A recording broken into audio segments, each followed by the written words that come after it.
A ver a continuación son la capacitancia y los dieléctricos. En particular vamos a ver los capacitores y la capacitancia y el comportamiento de los capacitores en serie y en paralelo. Antes de meternos en materia para explicar qué son los capacitores, vamos a hacer énfasis en el tipo de corriente. Recordemos que existen dos tipos de corriente eléctrica, que básicamente es lo que se le nombra la corriente directa y lo que se le nombra la corriente alterna. La corriente directa tiene la propiedad de que solamente es o positiva o negativa, mientras la corriente alterna básicamente es una onda cosenoidal que oscila a 60 Hz y tiene un valor de más 60 volts y aquí de menos 60 volts, que lo explicaremos más profundamente en el siguiente capítulo.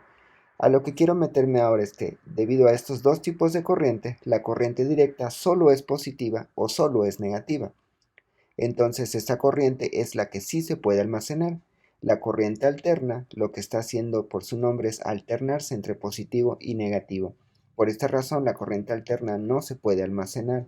Entonces, cuando nosotros nos referimos a los capacitores, vamos a hablar solamente de la corriente directa. Es la única que vamos a tener en cuenta. Sin embargo, es fácil extender las cosas que se hacen en los capacitores de corriente directa a los capacitores de corriente alterna, simplemente tomando en cuenta la frecuencia. En general, los capacitores comercialmente son estos que tienen aquí estas imágenes. Son básicamente hechos donde la idea es que un polo lo tienen positivo y el otro polo lo tienen negativo por el hecho de que lo comentaba la corriente directa. Entonces simplemente es una carga Q y otra carga de igual magnitud pero sentido contrario, menos Q, separadas a una cierta distancia. Estas cargas pueden estar sobre una superficie, ya sea placa, cilíndrica o esférica, como lo veremos a continuación. Los usos de los capacitores realmente son muchos. La principal fuente de lo que se utilizan los capacitores es para almacenar energía eléctrica. Recordemos, la corriente directa es solamente positiva o solamente negativa. Entonces, esta corriente eléctrica sí se puede almacenar, se puede guardar y se guarda adentro de los capacitores. Los capacitores, vistos de una forma muy burda, son como una pila. Entonces nosotros en esta pila pues son las que utilizamos para el celular, para la computadora, para la tablet, eh, para los relojes de mano. En realidad se utilizan muchísimo las pilas, por eso es muy interesante analizar los capacitores. Recordemos, una parte es positiva y otra parte es negativa. Tiene exactamente la misma magnitud, pero sentido contrario. Entonces, estos capacitores, en esencia, a su interior hay algo que se le nombra el dieléctrico. Este dieléctrico es quien se encarga realmente de hacer la función de almacenar esa energía, que lo vamos a ver más profundamente en un momento. Estos capacitores pueden estar hechos básicamente de materiales como aluminio, pueden estar hechos de materiales como tántalo, pueden tener poliéster, pueden tener poliestireno, en fin, hay una cantidad muy grande, inclusive hay unos que tienen cartón, hay una cantidad muy grande de capacitores, todo depende de para qué se estén utilizando. Los capacitores no solamente funcionan para almacenar energía eléctrica, sino también funcionan, por ejemplo, en modulación. Cuando nosotros los radios que se tenían antes, que uno giraba la perilla para cambiar la estación, en realidad lo que se estaba haciendo es cambiando la capacitancia del capacitor y con esto se modifica la frecuencia, es decir, la capacitancia está relacionada con la frecuencia. Nosotros también podemos utilizar a un capacitor como un filtro. Cuando en sonorización tenemos sonidos que de repente nos llegan como muy inestables, el capacitor se utiliza como una especie de cubeta. Es decir, llega la corriente, se almacena en el capacitor y del capacitor sale de una forma continua, ya no va a trocitos. Entonces ustedes pueden agarrar, por ejemplo, un litro de agua y ir echándole litro por litro a una cubeta y en la parte inferior le hacen un hoyo, pero el hoyito por el cual va a salir el agua sale como un continuo. Entonces en ese sentido el capacitor así funciona. Por un lado le pueden poner carga a trocitos, pero por otro lado él la deja ir como un continuo. Entonces a esto es lo que se le nombra como un filtro, como una sonorización. Es justo para darle esa estabilidad. Entonces los usos de los capacitores son muchos, los vamos a ver a profundidad en este capítulo, pero por lo pronto lo que vamos a ver es la definición de capacitancia. Sabemos que existe una relación entre el campo eléctrico y la carga eléctrica, que básicamente el campo de una carga simplemente es K por Q entre R cuadrada. Sabemos también que existe una relación entre el campo eléctrico y el voltaje, es decir, E simplemente es igual a menos el gradiente de B. Y también sabemos que existe una relación entre B y el campo eléctrico, donde simplemente B es igual a menos la integral de E punto ds. Pero no hemos sabido la relación que existe directa entre B y Q. Es decir, calculamos el potencial de una carga, pero esto lo calculamos a través de la integral. Nunca calculamos el potencial directamente de una carga sin pasar por el campo. A esta relación que existe directa entre el potencial y la carga es lo que se le nombra la capacitancia. La capacitancia está definida simplemente como carga sobre diferencia de potencial. Las unidades de la capacitancia es carga, coulombs, sobre voltaje, y a esto se le nombran los faradios, con F mayúscula.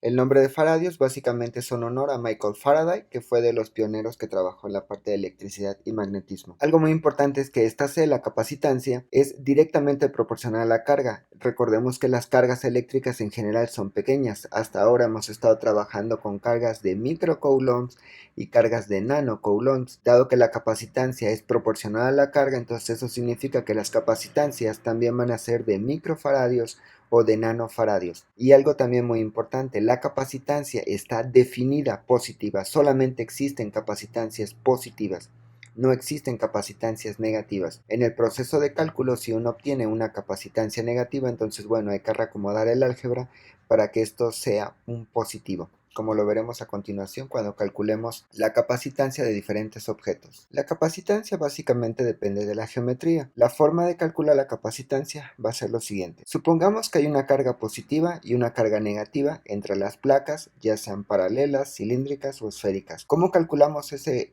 campo? Básicamente a través de la ley de Gauss. Dado que conocemos el campo eléctrico, entonces podemos calcular la diferencia de potencial entre las placas a través de la relación de la integral. Y finalmente, como ya tenemos el potencial, sabemos que la capacitancia es carga sobre voltaje y simplemente sustituimos cuánto vale el voltaje en la expresión, cuidando mucho del álgebra de que esta siempre debe de quedar como una C positiva. El capacitor de placas paralelas. Aquí lo que tenemos es una batería que está alimentando a dos placas. Una va a tener una carga positiva Q y otra va a tener una carga negativa menos Q. Las placas tienen una área A y están separadas una cierta distancia D. Lo primero que tenemos que hacer es determinar el campo eléctrico aquí en medio. Esto es lo primero que tenemos que determinar. De la ley de Gauss sabemos que el campo eléctrico para una placa pues simplemente es sigma sobre 2 epsilon 0. Entonces, por superposición, nosotros recordemos que el campo eléctrico de una carga positiva sale y el campo eléctrico de una carga negativa entra. Eso lo que significa entonces es que aquí tenemos básicamente este arreglo, es decir, la suma de las dos cargas, de las dos placas. Entonces, el campo en el centro, ¿qué es lo que vamos a tener? Simplemente va a ser 1 sobre 2 epsilon 0 por el valor absoluto del sigma positivo que va a la derecha más la magnitud del sigma negativo que también va hacia la derecha. Entonces lo que tendremos es 2 sigma sobre 2 epsilon 0 y por lo tanto el campo eléctrico en medio de las placas pues simplemente es sigma sobre epsilon 0. Solamente me interesa ese campo porque si yo lo veo de lado, entonces es como si aquí tuviera como el forro y del otro lado tuviera el otro forro. Sí, o sea, básicamente el capacitor solamente es lo que está en medio de las dos placas. Entonces, bueno, ya tenemos el campo eléctrico. ¿Cómo podemos calcular el potencial? Como el campo eléctrico es constante, entonces sabemos que el potencial cuando el campo es constante, pues simplemente es E por D o E por L. ¿Okay? En este caso D es la distancia de separación entre las placas y esto simplemente va a dar sigma por D sobre epsilon 0. Y listo, tenemos el potencial. Posteriormente, para la capacitancia, lo único que tenemos que hacer es Q sobre B. Entonces, en este caso lo que tenemos es Q sobre sigma D sobre epsilon 0. Si nosotros abrimos la definición de sigma, recordemos que es carga sobre área. Entonces aquí vamos a tener Q, epsilon 0, abrimos sigma y vamos a tener carga sobre área. Estas cargas se cancelan y por lo tanto lo que tengo al final del día es el área sobre D por epsilon 0. Es decir, la capacitancia de un capacitor de placas paralelas simplemente es A sobre D por epsilon 0. Para un capacitor cilíndrico, lo que tenemos ahora es un cilindro bueno, dos cilindros concéntricos y en medio de ellos es justamente donde se define la capacitancia. Esto es muy utilizado, que estos son lo que se conocen como las pilas de AA o AAA. Recordemos que cuando nosotros vemos una pila de AA tiene una cosita así y otra cosita así, donde esto es el negativo y esto es el positivo.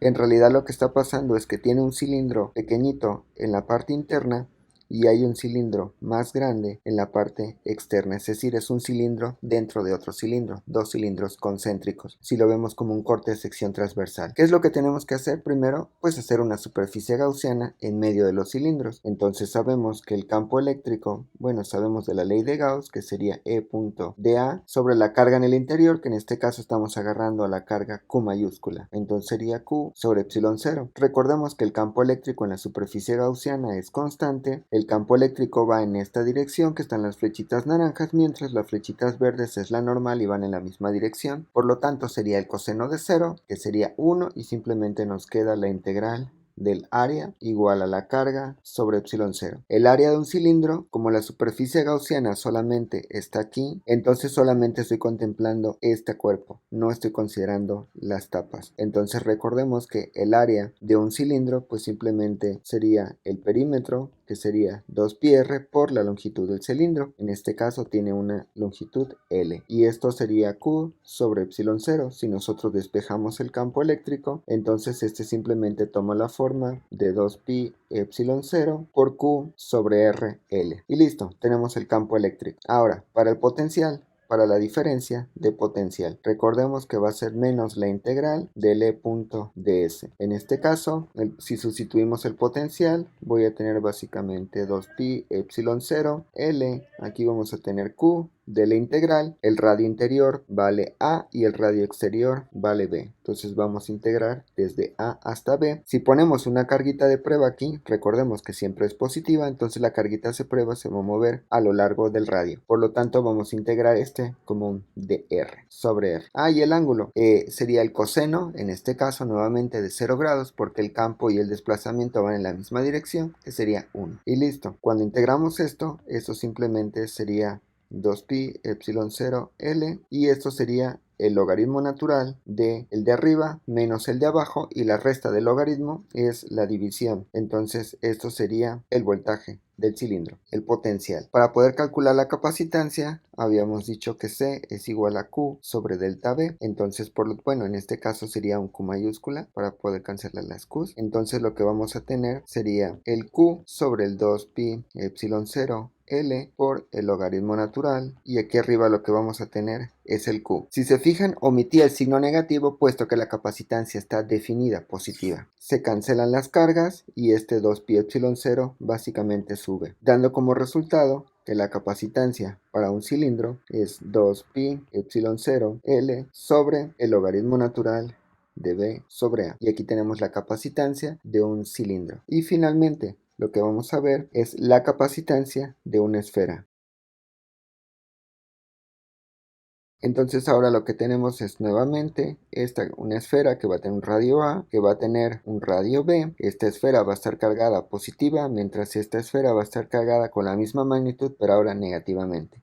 Y queremos calcular la capacitancia en medio de estas dos. Lo que vamos a hacer pues también será nuevamente hacer una ley de Gauss que básicamente esté afuera del primer conductor esférico, pero dentro del segundo conductor esférico. Por lo tanto, lo que tenemos que hacer nuevamente es de la ley de Gauss, la carga en el interior pues va a ser Q sobre el epsilon 0. El campo es constante en la superficie gaussiana. Recordemos nuevamente que para una esfera el campo es de esta dirección. Como estamos haciendo una superficie gaussiana en forma esférica, las normales coinciden y eso simplemente me va a quedar la integral de A. Recordemos que el área de una esfera simplemente es 4pi r cuadrada y esto va a ser igual a Q sobre epsilon 0. Por lo tanto, el campo simplemente va a ser 4pi epsilon 0 por Q sobre R cuadrada. Que también pudimos haber dicho que el campo eléctrico de una esfera es el mismo que de una carga puntual, que sería K por Q entre R cuadrada. Para determinar el potencial sería menos la integral del campo. El primer término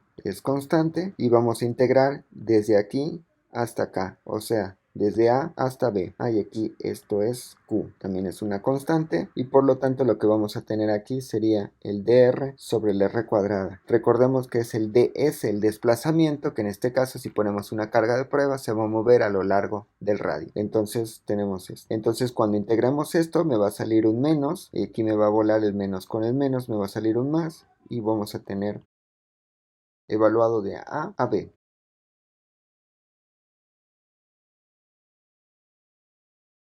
Y finalmente lo que vamos a tener es la capacitancia, que será la carga sobre el voltaje. Entonces lo que vamos a tener será,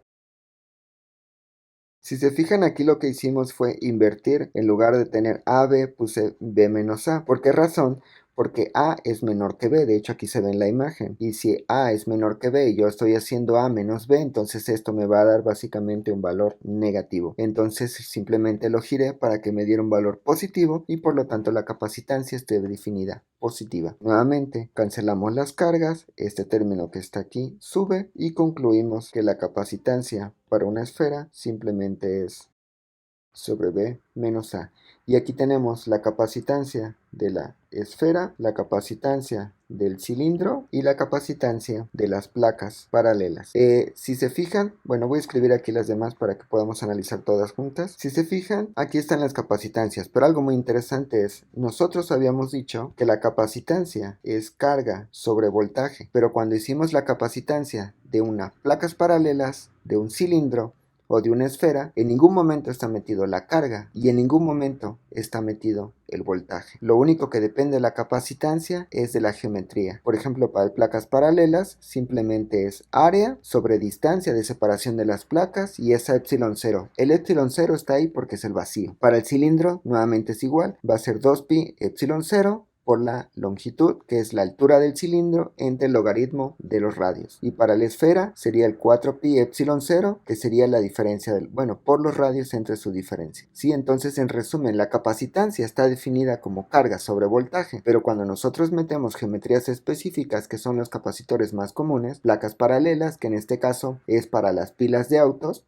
o las pilas de los celulares, por ejemplo, aquí lo que tenemos en realidad son placas. De hecho, por ejemplo, las placas de auto, dependiendo si es un coche o es una camioneta, pero creo que son 4 placas, o por ejemplo, para el caso de los trailers, creo que son 12 o 16 placas. Sí, entonces, ¿qué es lo que pasa? Entre más placas tengas, pues más voltaje va a tener, más carga va a tener la batería. Para el caso de nuestro celular, la diferencia simplemente es que las placas, si ustedes ven un celular de frente, pues básicamente tiene esta forma. Entonces, si ustedes lo ponen de lado, está el celular y tiene un pequeño grosor. Aquí simplemente están metidas las placas. Básicamente las placas ocupan casi toda el área del celular. Sí, están metidas como especie de sándwich. Por ejemplo, las pilas AA, pues se les escogió una geometría cilíndrica. En realidad no es que el capacitor cilíndrico sea más eficiente que el de placas paralelas. En realidad la forma lo determina más como la estética, qué es lo que queremos hacer. Por ejemplo, si ustedes tienen un celular, pues es más conveniente que sean placas paralelas y así el celular va a ser ancho,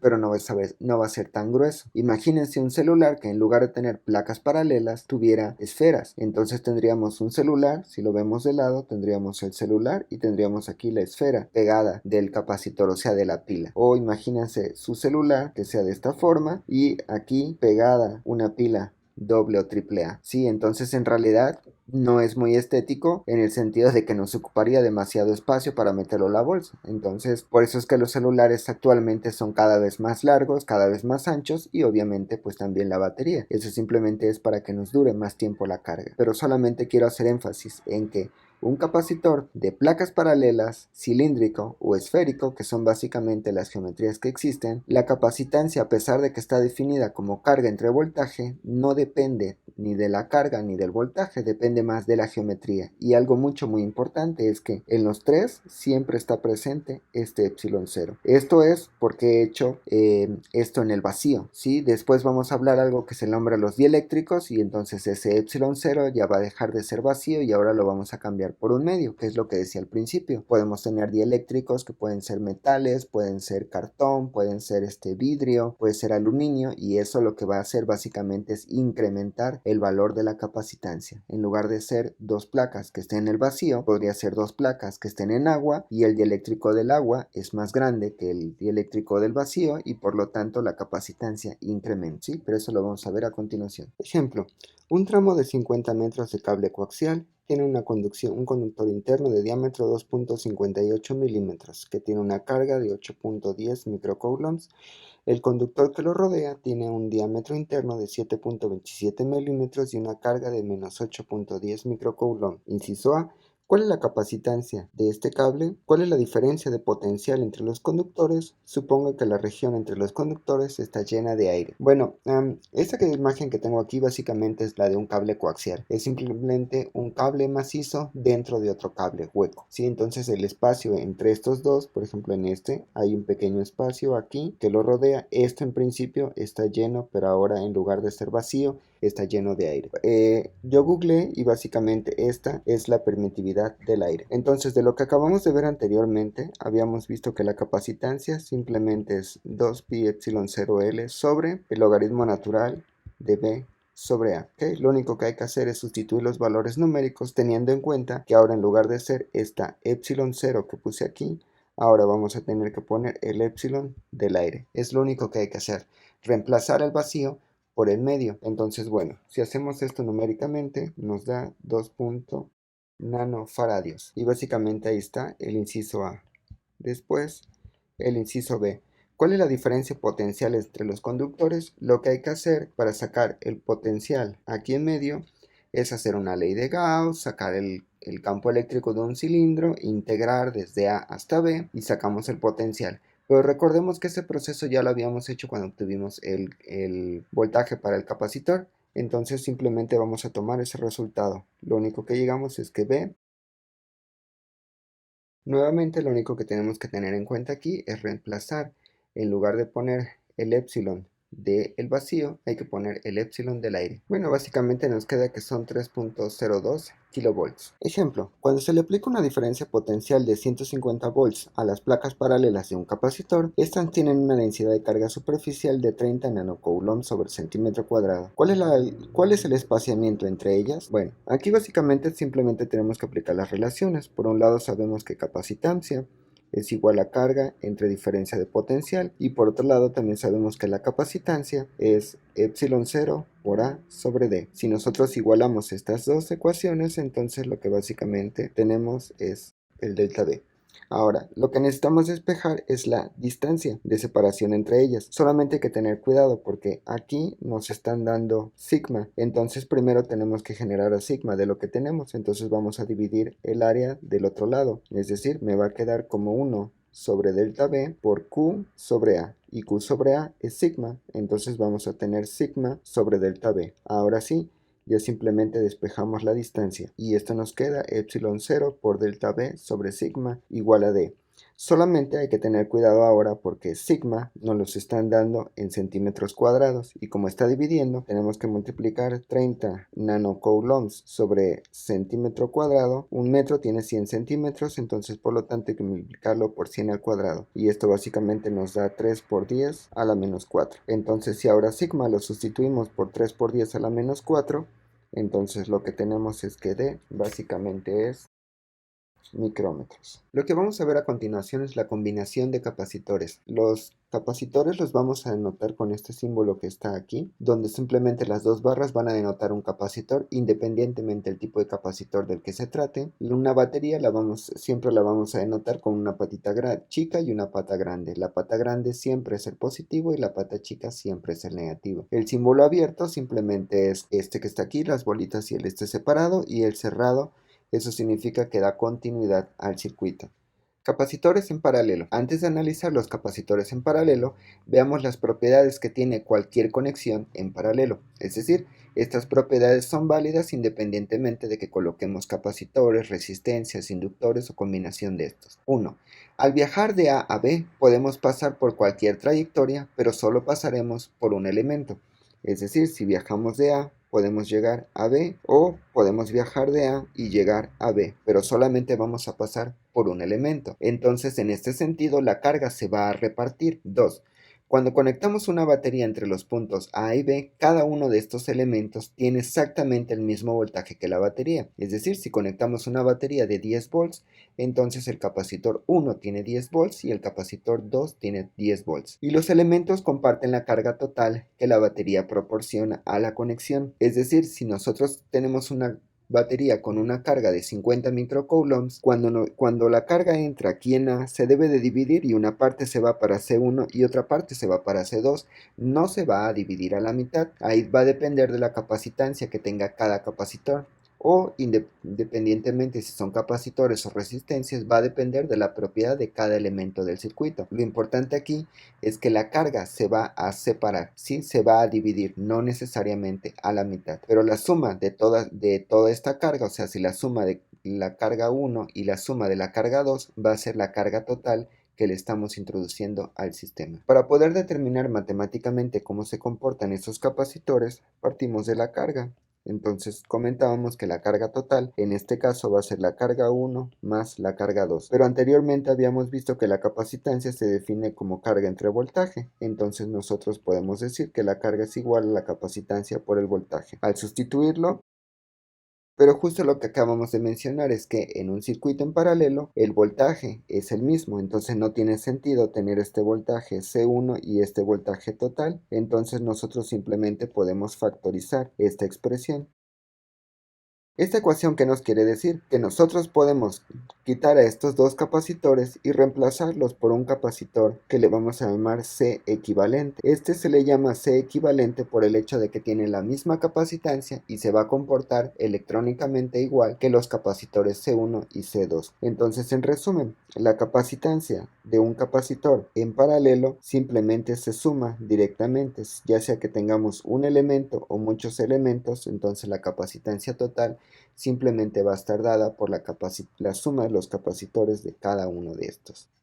Una conexión en serie. Las propiedades de una conexión en serie básicamente son las siguientes. Si viajamos de A a B, podemos pasar por todos los elementos. Cuando se conecta una batería entre A y B, la suma de los voltajes es igual al voltaje de la batería. Cada uno de los elementos va a tener su propio voltaje, pero la suma de cada uno de estos voltajes me debe de dar el voltaje total que se le está suministrando al sistema. Y aquí la diferencia es que la carga va a entrar por A y se va a seguir derecho hasta B. Entonces, en este sentido, la carga que existe en cada uno de los elementos va a ser exactamente la misma a la carga total. Para sacar la propiedad de cómo se comportan los capacitores en serie, entonces simplemente recordemos que el voltaje total es el voltaje 1 más el voltaje 2.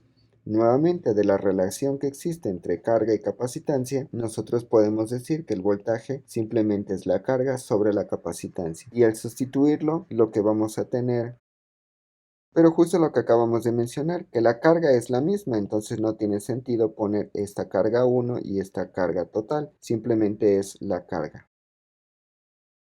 Es decir, los capacitores en serie se suman inverso. Si nosotros tenemos 3, 4, 5 capacitores, podemos reemplazarlos por uno solo. ¿Cuál es la propiedad de que va a tener un solo capacitor? Es que la capacitancia va a ser la suma de los inversos, desde i igual a 1 hasta n de 1 sobre la capacitancia equivalente. Ejemplo. Determina la capacitancia equivalente entre los puntos A y B para el grupo de capacitores conectados como se muestra en la figura. Utilice los valores C1 5 microfaradios, C2 10 microfaradios y C3 2 microfaradios. Para poder resolver este sistema, primero lo que tenemos que tener en cuenta es lo siguiente. Hay algo que se llaman los nodos. Los nodos son los puntos donde se interceptan tres o más cables. En este caso, este sería un nodo, puesto que se intercepta este cable, este de aquí y este de acá, y por lo tanto aquí hay otro nodo, aquí tenemos otro nodo y aquí tenemos otro nodo. ¿Para qué nos sirven los nodos? Los nodos nos van a servir para determinar cuándo el sistema está en paralelo. Si tenemos nodos, lo que significa es que todo ese bloque entre esos dos nodos está en paralelo. Entonces en este caso el de arriba está en paralelo y el de abajo también está en paralelo. Este sistema se resuelve haciéndolo bloque por bloque. El de abajo está en paralelo. Vamos a analizar solamente el de arriba. Si ponemos atención a este lado, aquí lo que va a pasar es que viene la carga eléctrica, pasa por C1, pasa por C2 y llega al nodo. Esa carga que pasa por C1 y C2 está en serie, porque la carga no se divide. Entonces, por lo tanto, C1 del lado derecho y C2 están en serie, y lo mismo va a pasar con C1 y C2 que están del otro lado, y finalmente C3 va a estar en paralelo. Entonces este sistema lo tenemos que resolver poco a poco. Entonces primero lo que vamos a hacer es analizar nada más el bloque de arriba. Quedamos que C1 y C2 están en serie, entonces vamos a poner C12 y de este lado también C12. Aquí dibujamos a C3 y finalmente tenemos aquí los nodos. Y cuando analizamos este sistema nos damos cuenta que esto que le voy a llamar C123 está en paralelo. Por eso es importante analizar el sistema bloque por bloque, analizando si está en serie o está en paralelo. Finalmente, si yo veo nada más a los capacitores de hasta abajo, a los C2, me doy cuenta que están en paralelo. Entonces esto es como si tuviera simplemente este capacitor que va a estar en paralelo, el C22, ¿ok? Entonces, lo primero que tenemos que hacer es C12 en serie. Entonces, recordemos que los capacitores en serie se suman a la inversa. Entonces, C12 sería 1 sobre C1 más 1 sobre C2. Le sacamos los inversos y por lo tanto C12 lo que nos queda es que son 10 tercios de microfaradios. Y hacemos el dibujito, que en este caso ya lo habíamos hecho anteriormente. Entonces C1, 2, 3 están en paralelo. Recordemos que los capacitores en paralelo simplemente se suman directo. Entonces sería C12 más C3 más el C12. Y esto básicamente nos queda de microfaradios. Y finalmente el 2,2 quedamos que estaban en paralelo, que simplemente es este dibujito. Entonces finalmente, ¿qué es lo que tenemos? Que cuando juntamos el bloque de arriba, lo que vamos a tener es este bloque, que es la capacitancia de 1, 2, 3, y el bloque de abajo, que es la capacitancia 2, 2. Entonces, por lo tanto, le vamos a llamar la capacitancia equivalente, que de aquí vemos que se comportan como capacitores en serie. Entonces tenemos C123 más el C12. Cuando nosotros despejamos el C equivalente, lo que tenemos es, y aquí tenemos la capacitancia equivalente del sistema. Ahora vamos a suponer lo siguiente. Consideremos que ya tenemos el circuito que acabamos de analizar, y ahora lo que vamos a hacer es considerar que entre las terminales voy a colocar una batería. Vamos a colocar una batería. Recuerden que habíamos dicho que una batería es una patita grande y una patita pequeña. Entonces ahora voy a colocar una diferencia de 60 volts entre las terminales, que es equivalente a colocar, aquí es donde tenemos 60 volts y aquí es donde tenemos el capacitor equivalente. Entonces es lo mismo colocarlo en la figura de acá arriba o en la figura donde lo acabamos de reducir. Imaginemos que ahora colocamos una batería de 60 volts. Entonces lo que queremos ver es cómo se reparte la carga en cada uno de los capacitores. Este simplemente se logra determinar la carga como un proceso inverso. Primero, ya tenemos el voltaje y ya tenemos la capacitancia. Recordemos la ecuación que C es igual a carga sobre voltaje. Entonces, por lo tanto, necesitamos calcular la carga total del sistema, que simplemente va a ser la capacitancia equivalente por el voltaje total inicial. Y esto simplemente nos da, listo, tenemos la carga total. Ahora, de este sistema vamos a pasar a este sistema. Lo que pasa es que cuando tenemos la carga total y ahora este que está aquí, el C123 y el C22, van a estar en serie. Como el sistema está en serie, recordemos que las propiedades de los sistemas en serie es que la carga es la misma.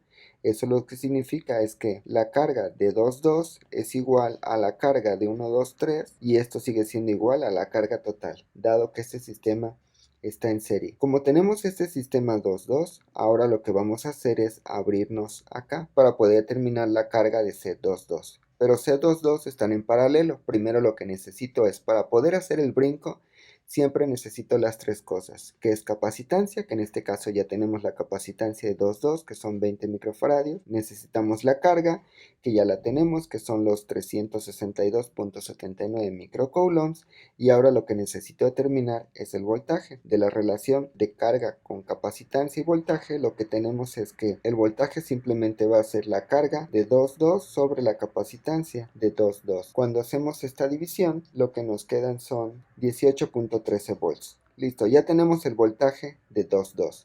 Como ya tenemos el voltaje de 2,2 y el sistema está en paralelo, eso lo que significa es que los dos capacitores 2,2 tienen ese voltaje. Entonces, ¿cuánto vale la carga? Entonces simplemente la carga de 2 pues va a ser equivalente por el voltaje de 2,2 por la capacitancia de 2. Es decir, estos 18 microcoulombs los multiplicamos por la capacitancia de 2. Entonces nos queda 181 microcoulombs. No es necesario hacer la otra carga porque es el mismo capacitor. Entonces los capacitores que están aquí abajo, en este caso estos capacitores, tienen una carga de 181 microcoulombs. Ahora vamos a analizar el sistema de arriba, que es básicamente este. Entonces, aquí ya tenemos la carga, que quedamos que es esta carga que está aquí, que es la carga total. Tenemos la capacitancia y lo que necesitamos para hacer el brinco de aquí hasta acá es el voltaje. Entonces, el voltaje en 1, 2, 3, pues simplemente va a ser la carga de 1, 2, 3 por la capacitancia de 1, 2, 3. Ya tenemos la carga de 1, 2, 3 que son los 362 micros y la capacitancia de 2, 3 que la habíamos obtenido básicamente aquí.